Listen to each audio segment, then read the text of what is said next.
Chapter 7. Minoan, Greek, and Roman art.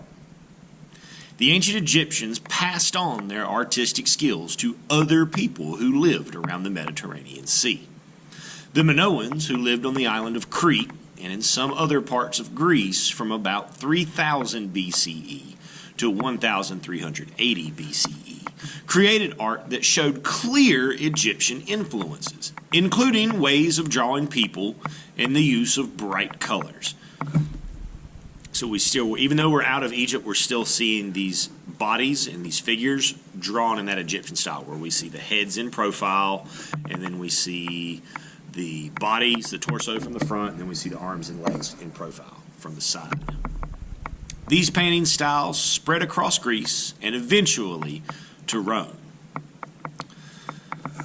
Minoan wall paintings. The Minoans painted on walls while the plaster was still wet. As the paint and plaster dried, they fused together. This technique was later called Fresco, which means fresh in Italian. Minoan artists did not use grids, so their pictures are not as rigid as Egyptian art. Most of their work was displayed in palaces to be looked at by people rather than gods. Here we have this wall painting is Ladies in Blue at Knossos, circa 1500 BCE. This Minoan painting portrays three ladies in flat profile, which shows a clear Egyptian influence. Roman characters. The Romans added their own ideas to older artistic traditions. They liked the perfection of Greek art, but they also liked to portray things more realistically, such as people aging. Artists worked throughout the Roman Empire making art to honor their gods, celebrate achievements, and proclaim their power. Villa of the Mysteries, 1st century, Common Era. This fresco in a Roman villa near Pompeii in Italy depicts rituals carried out during a religious festival. Lost works. Very few Greek paintings have survived. The damp climate of Greece rotted paintings that had been made on wooden panels, and most ancient buildings are long gone.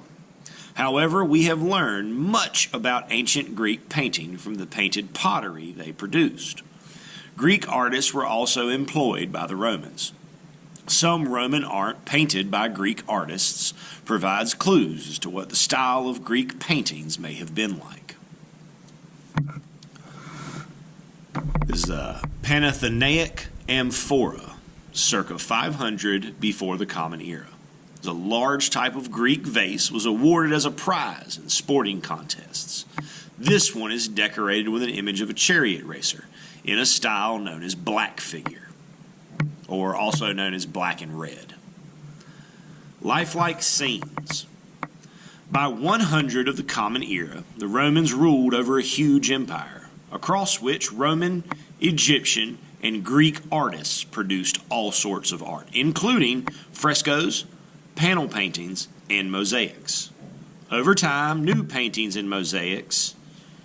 Over time, new ideas evolved and spread, and much of the art in the Roman Empire became increasingly lifelike in style. Fresco from the 1st century Common Era. Aeneas, a legendary Trojan warrior, is shown lifelike and vulnerable as his wounds are treated. Now, this style, this is a product of Rome's absorption of Greece during the last era of Greek society, what we call the Hellenistic period. That's when we start to see the Greeks creating these sculptures and paintings that are much, much, much more lifelike than what we've seen before. Romans rubbed wax over the surface of painted frescoes to preserve them and make them shine. Minoan myth. Knossos in Crete was one of Europe's first cities. It was built by the Minoans, who constructed an elaborate palace and painted frescoes on its walls.